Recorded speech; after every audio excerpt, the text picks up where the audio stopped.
My sister got everything: 2 weddings, an $80,000 honeymoon, a PhD. But when I asked for a suit, my parents called me selfish. For as long as Jake could remember, his older sister Emily was the family's pride and joy. Smart, graceful, and always in the spotlight, she was the star of every family gathering. Their parents, especially their dad, seemed to live for her milestones: a double major in biology and chemistry, a fully funded PhD, 2 extravagant weddings, and an $80,000 honeymoon in Bali, all paid for without a second thought. Jake, at 27, felt like he was living in her shadow. He'd dedicated years to the family's auto repair shop, handling late-night oil changes and early morning tire deliveries. But when he asked his parents to chip in for a new suit for a networking event, something to feel a little proud of, they brushed him off, calling him selfish and saying Emily's priorities came first.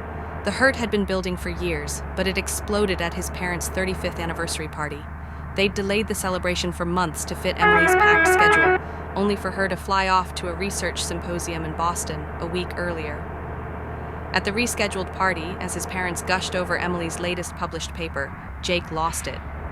In front of aunts, uncles, and family friends, he turned to his dad, voice trembling.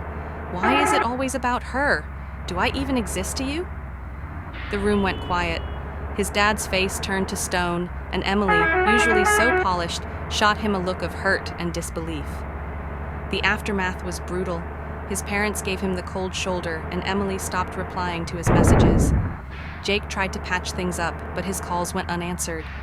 A FaceTime call with Emily a few weeks later left him reeling.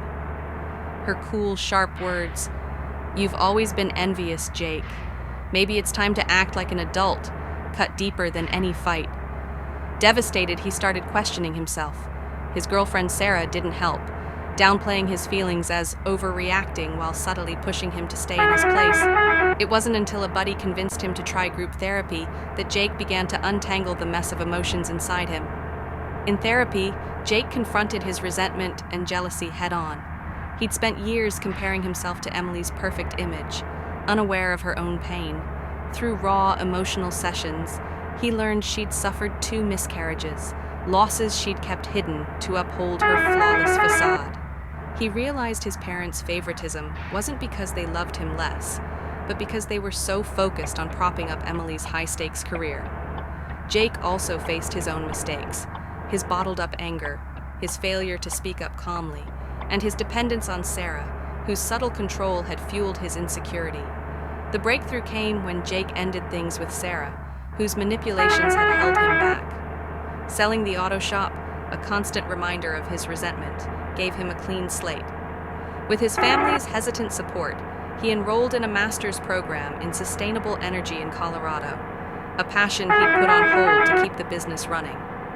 To his shock, Emily texted him, "I'm really proud of you, Jake."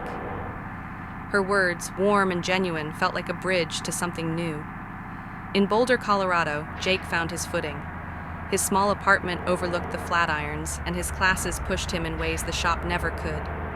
Regular calls with Emily became a highlight, filled with jokes about her lab experiments and his struggles with mountain winters. When his parents visited, they hiked in Rocky Mountain National Park, the fresh air making space for tough but healing talks.